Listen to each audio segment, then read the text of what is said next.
Olá, meus amigos, olá, minhas amigas do Legislação Integrada.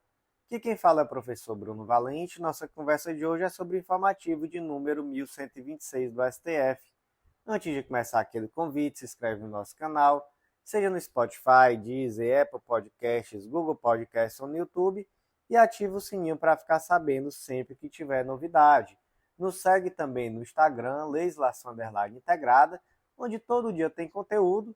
E o mais importante de todos os convites, acesse legislaçãointegrada.com.br e vem fazer parte do Clube da Lei, o clube de membros que dá acesso a todos os materiais de lei seca e jurisprudência do Legislação Integrada e a mais de 100 planos de leitura.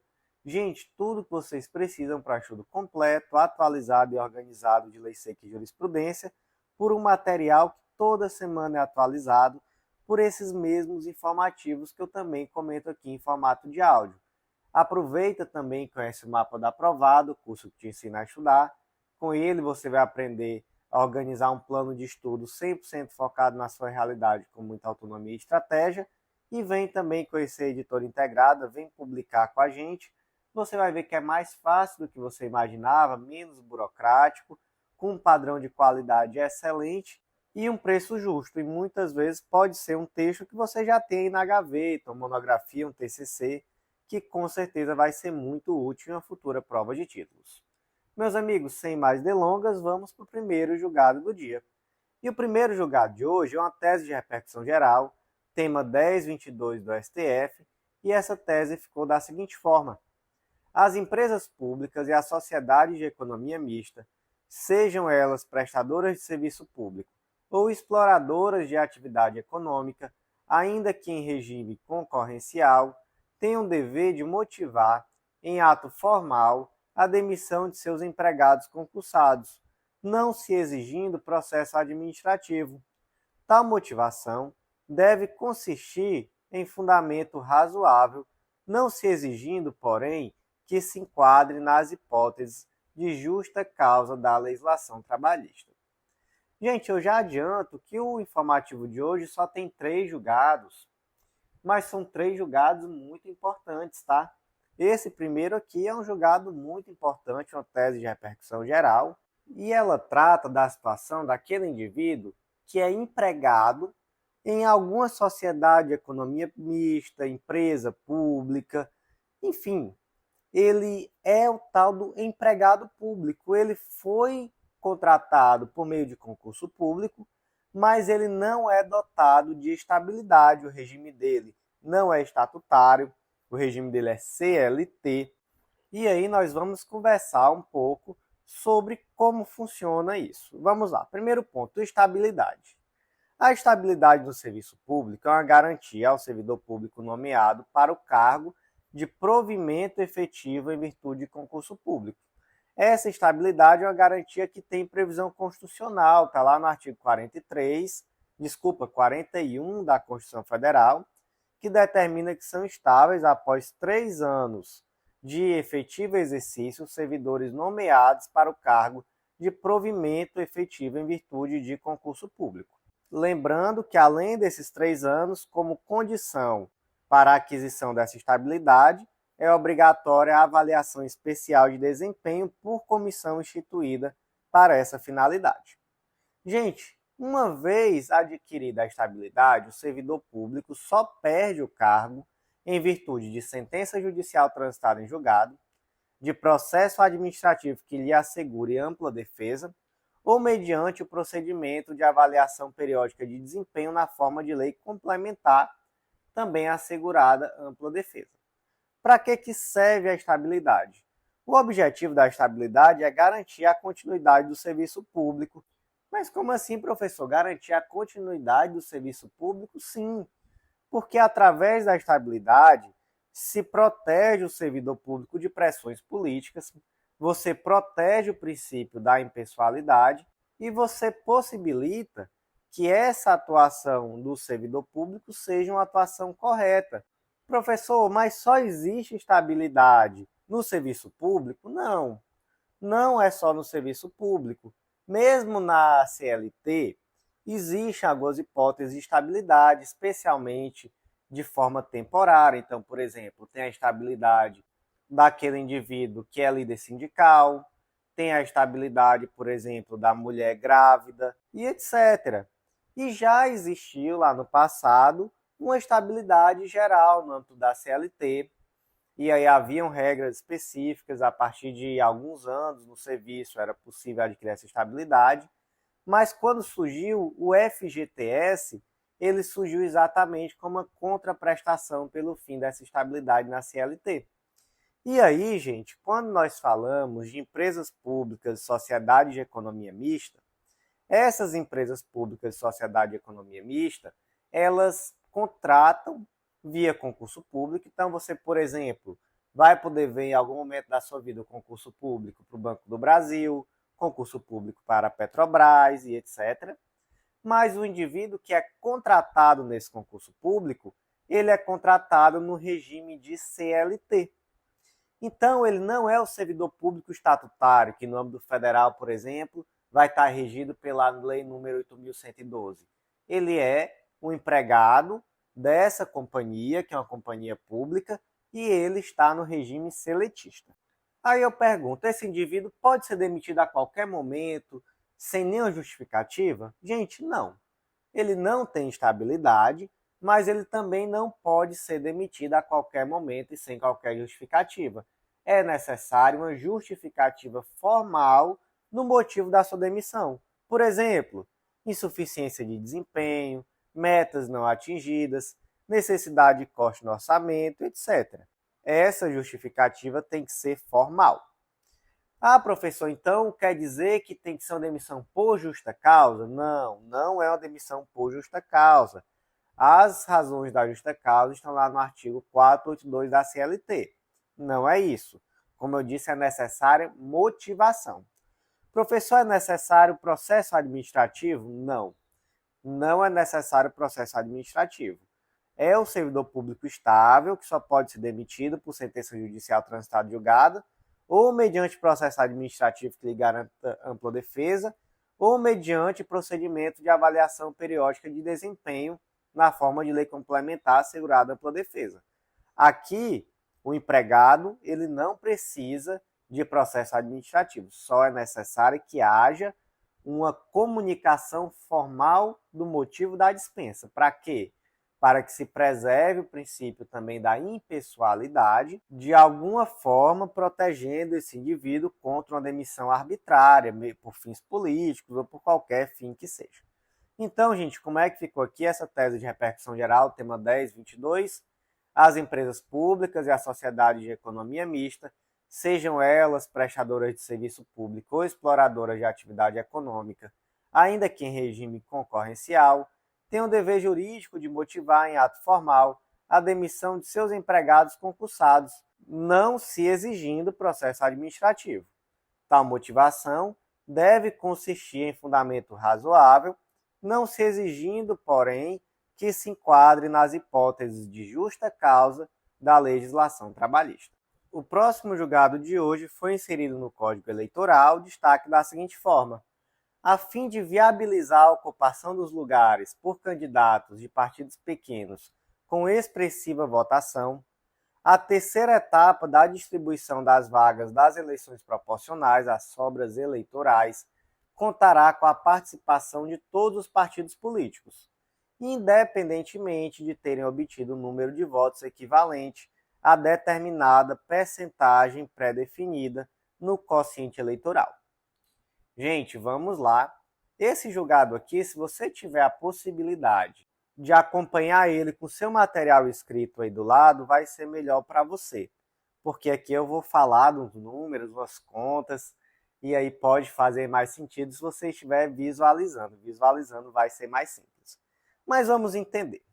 O sistema eleitoral brasileiro adota tanto o sistema majoritário quanto o proporcional, dependendo do tipo de eleição. O sistema majoritário é aquele que os candidatos disputam meio que por cabeça. Então, aquele indivíduo que receber mais votos, ao final, vai ser eleito. E aí nós temos esse sistema majoritário em que cargos? Presidente da República, governador do Estado e do DF, prefeito e senador da República. Nesses 4 cargos, nós temos o sistema majoritário. E o sistema proporcional, professor? Nesse sistema, o número de candidatos eleitos é definido pela quantidade de votos do partido ou da federação. Essa quantidade de votos que o partido ou a federação partidária receber vai definir quantos candidatos esse partido poderá eleger. E aí dentro do partido serão eleitos aqueles candidatos mais votados. Quais cargos são definidos por meio do sistema proporcional no Brasil? Nós temos os cargos de deputado federal, deputado estadual e vereador. Certo? Certo. Agora vamos conversar só sobre o sistema proporcional. Nós temos aqui dois conceitos que são muito importantes. O primeiro é o conceito de quociente eleitoral. O quociente eleitoral ele é definido dividindo o número total de votos válidos pelo número total de vagas. E ele representa o número de votos que um partido político deverá ter para eleger um candidato, seja um vereador, um deputado federal, um deputado estadual. Por exemplo, imagina que na eleição para o município X são 100 mil eleitores, foram 100 mil votos válidos, melhor dizendo. São 10 vagas para o cargo de vereador. Qual vai ser o quociente eleitoral? Vai ser 100 mil dividido por 10. Então, o quociente eleitoral é 10 mil. São necessárias 10 mil votos para eleger um vereador. Esse é o quociente eleitoral. E o quociente partidário, professor? Aí o quociente partidário é o número de candidatos que o partido de primeira vai conseguir eleger com a quantidade de votos que ele recebeu. E aí, no quociente partidário, você despreza as frações. Vai ser aquele número inteiro fechado e aquilo que sobrar é sobra eleitoral. Por exemplo, suponha que em uma eleição nós tivemos os partidos A, B, C, D, E e F. É aquela mesma eleição, foram 100 mil votos válidos para 10 vagas, então o quociente eleitoral ficou em 10 mil votos. O partido A recebeu 50 mil votos. Qual é o quociente partidário do partido A? É 5. 50 mil dividido por 10 mil, então é 5. O partido A já de cara elegeu 5 candidatos. O partido B recebeu 24 mil votos. Qual é o quociente partidário do partido B? 24 mil dividido por 10 mil. Então dá 2,4. Então o quociente partidário é 2. Então o partido A elegeu 5, o partido B elegeu 2. E o partido C? O partido C tirou 7.200 votos. 7.200 dividido por 10 mil dá 0,72. Então, quantos candidatos o partido C elegeu? 0. 0,72 é 0. Então, no partido D em diante, tiveram menos votos ainda que o C, então não vou nem falar deles. Mas veja só que situação. O partido A elegeu 5, o partido B elegeu 2. Ninguém mais conseguiu atingir o quociente eleitoral. Então, até agora, nós temos 7 candidatos eleitos. São 10 vagas, tem 3 vagas sobrando, né? Essa é a sobra eleitoral. O que acontece quando tem sobra eleitoral? Aí nós vamos ter que distribuir as sobras eleitorais. Aí como é que funciona? Primeiro ponto, existe uma cláusula de barreira, digamos assim. Só vai poder participar da distribuição das sobras eleitorais o partido que tenha recebido no mínimo 80% do quociente eleitoral e o candidato que tenha recebido no mínimo 20% do quociente eleitoral. Então, nesse caso, o quociente eleitoral foi 10 mil votos.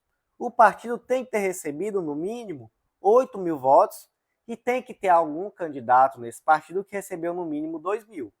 Nesse nosso exemplo aqui, gente, nós temos o partido A com 50 mil votos, o B com 24 mil e o C com 7.200 votos e do D para baixo com menos votos ainda.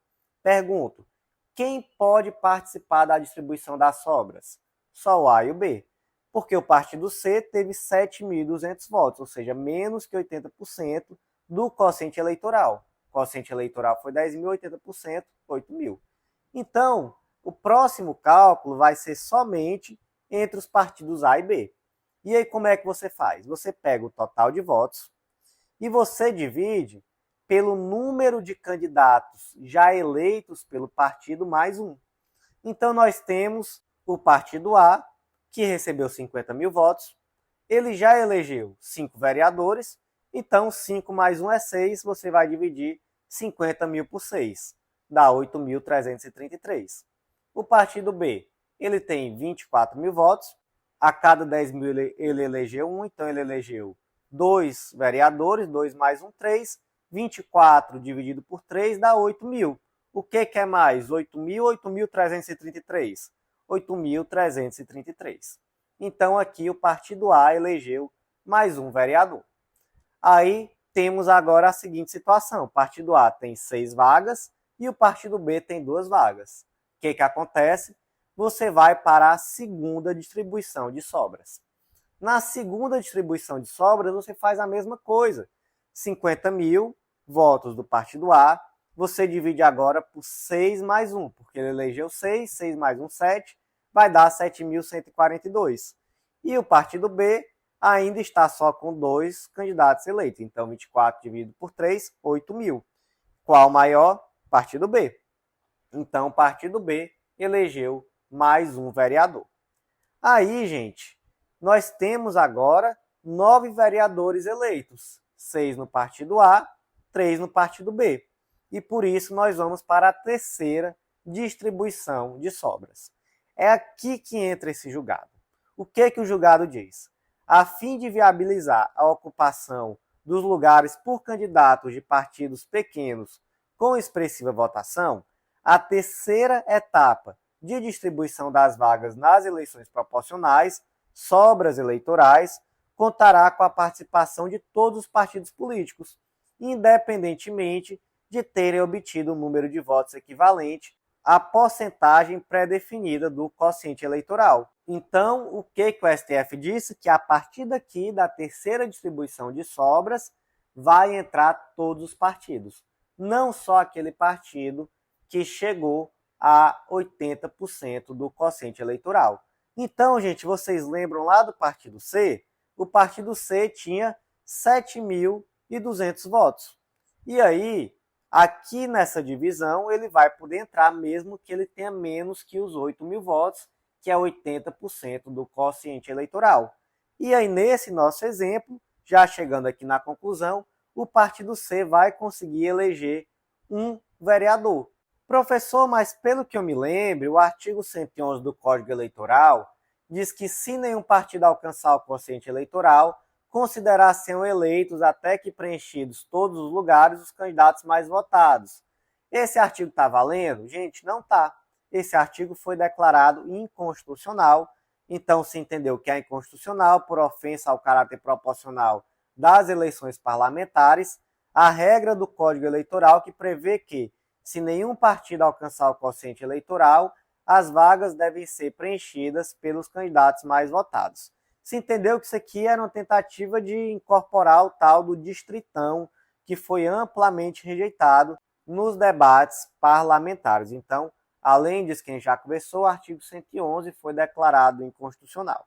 Então, quais são as conclusões do julgado? Primeiro, que temos uma declaração de inconstitucionalidade do artigo 111, que afasta essa possibilidade de eleição dos candidatos mais votados. Então, isso daí é inconstitucional, vai ser sempre no sistema proporcional. E também uma interpretação, conforme a Constituição, do artigo 109, parágrafo 2º, para determinar que na terceira etapa da distribuição das sobras das vagas eleitorais nas eleições proporcionais, já participam todos os partidos, mesmo que o partido não tenha atingido 80% do quociente eleitoral. Gente, parece confuso, né? Parece difícil, mas até que não é. Veja o material escrito, vocês vão ver como faz sentido. É um pouco difícil você pegar as regras, entender, mas é um julgado bem interessante e deu muito trabalho conseguir aqui definir a quantidade de partidos, a quantidade de votos para poder dar bem certinho o exemplo. passei muito tempo fazendo esse exemplo aqui desse julgado. Como é que ficou o destaque? A fim de viabilizar a ocupação dos lugares por candidatos de partidos pequenos, com expressiva votação, a terceira etapa de distribuição das vagas das eleições proporcionais, sobras eleitorais, contará com a participação de todos os partidos políticos, independentemente de terem obtido um número de votos equivalente a determinada porcentagem pré-definida do quociente eleitoral. E o último julgado do dia é muito importante. Foi inserido na Constituição Federal destaque da seguinte forma: não há ilegalidade na ação de policiais militares que, amparada em fundadas razões sobre a existência de flagrante do crime de tráfico de drogas na modalidade T em depósito, ingressam sem mandado judicial no domicílio daquele que corre em atitude suspeita para o interior de sua residência ao notar a aproximação da viatura policial. Esse julgado deu o que falar, né, gente? Na própria mídia se noticiou bastante que o STF estava julgando esse caso. Vamos para um caso concreto adaptado. O José, policial militar, relata que estava em patrulhamento ostensivo a bordo da viatura quando avistou Mévio em frente à sua residência situada no número 92. Segundo afirma, assim que Mévio avistou a viatura, correu para o interior da casa, agindo de maneira suspeita. Por conta disso, os policiais desembarcaram e foram averiguar, entrando na residência. Então localizaram 247,9 gramas de maconha. Em virtude da droga achada, Mévio acabou denunciado pelo crime de tráfico de drogas. Aí eu pergunto, gente, a entrada nesse domicílio foi ilegal nesse caso concreto? Sabe por quê? Porque o STJ já estava com jurisprudência até que bem sedimentada, decisões tanto da quinta turma quanto na sexta turma, em casos muito parecidos, determinando que era ilegal entrar no domicílio em casos assim. Então veja só, a existência de denúncia anônima, somada com a fuga do acusado ao avistar a polícia, por si só não possibilita o ingresso policial no domicílio do acusado sem o seu consentimento ou ordem judicial, julgados tanto da quinta turma do STJ no informativo 666, quanto da sexta turma do STJ no informativo 623. Também aqui no informativo 730, julgado da sexta turma, a violação de domicílio com base no comportamento suspeito do acusado, que empreendeu fuga ao ver a viatura policial, não autoriza a dispensa de investigações prévias ou de mandado judicial para a entrada dos agentes públicos na residência. Mas aqui, gente, o STF decidiu em sentido totalmente contrário e nós vamos entender. Mas o primeiro ponto muito importante é o de saber que foi um julgamento muito apertado. O relator era o ministro Edson Fachin, ele saiu vencido. O redator do acórdão acabou sendo o ministro Alexandre de Moraes. E o placar foi um 6-5. Então, temos aqui realmente uma tese que foi bem apertada. Mas, basicamente, a construção do argumento parte da tese de repercussão geral, tema 280, que determina que a entrada forçada em domicílio sem mandado judicial só é lícita, mesmo em período noturno, quando amparada em fundadas razões devidamente justificadas a posteriori, que indiquem que dentro da casa ocorre situação de flagrante delito, sob pena de responsabilidade disciplinar, civil e penal do agente ou da autoridade e da nulidade dos atos praticados. E aí, lembrando que o crime de tráfico de drogas na modalidade T em depósito é um crime de natureza permanente. Então, se é um crime de natureza permanente, a qualquer momento pode ser efetuado o flagrante. Então, se partiu daqui dessa tese para dizer, olha, havendo uma fundamentação a posteriori, é sim possível o ingresso em domicílio, independentemente de mandado judicial. Só é necessário aqui o quê? Uma justificativa a posteriori, e se entendeu que essa aqui é uma justificativa válida, que de fato o policial estaria apto a, naquela situação, perceber que houve ali uma atitude suspeita, que de ver uma pessoa correr para dentro de casa ao avistar a polícia é de fato uma atitude suspeita e isso justificaria o ingresso no domicílio. Aí, gente, isso aqui é polêmico, penso eu. Quando eu digo que é polêmico, não estou dizendo que eu concordo ou discordo, estou dizendo que existem argumentos para todos os lados. Eu acho que um argumento muito válido é o de que é necessário valorizar a expertise da polícia, que é quem está na rua, que é quem sabe o que está acontecendo. Mas um argumento muito válido também para o outro lado é o de que, na realidade que nós vivemos, deixar em aberto esses conceitos muito amplos de é um local conhecido pelo tráfico de drogas, ou então é uma atitude suspeita. Isso aqui é muito amplo, né? E isso acaba abrindo margem para justificar praticamente qualquer abordagem, qualquer circunstância, reforçando aí muitas vezes situações de preconceito estrutural, em outras tantas vezes retirando demais a questão da inviolabilidade do domicílio. Então, sim, é problemático. Nós temos que tratar esse assunto com a complexidade que ele merece. Penso que ainda não é uma questão 100% resolvida. Temos aqui uma decisão do plenário do STF, mas uma decisão aqui muito apertada. Temos decisões tanto da quinta quanto da sexta turma do STJ em sentido contrário. E realmente eu acho que ainda vai dar o que falar aqui esse assunto. E vamos acompanhar para saber quais são os próximos desdobramentos. Então, meus amigos, como é que ficou aqui o destaque do julgado?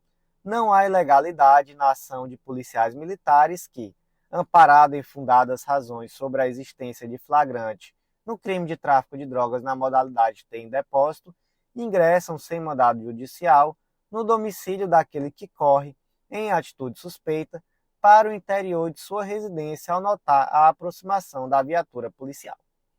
Meus amigos, por hoje foi isso. Eu agradeço a você que ouviu até o final. Vou refazer aquele convite, acesse legislaçãointegrada.com.br, vem conhecer o Clube da Lei. Com certeza vai ser um diferencial nos teus estudos, um divisor de águas. Você vai ter acesso a material completo, atualizado toda semana por esses mesmos informativos que eu comento aqui em formato de áudio. Uma assinatura única que dá acesso a mais de 100 planos de leitura, planos por carreira e por edital, e a centenas de leis integradas além dos informativos. Aproveita também com esse mapa do aprovado, curso que ensina a estudar. Com ele você aprende a organizar um plano de estudos focado na sua realidade com muita autonomia e estratégia. E vem publicar com a gente, vem conhecer a editora integrada. Com certeza vai ser um grande diferencial na sua prova de títulos. Meus amigos, por hoje foi isso. Eu agradeço a você que ouviu até o final. Até a próxima.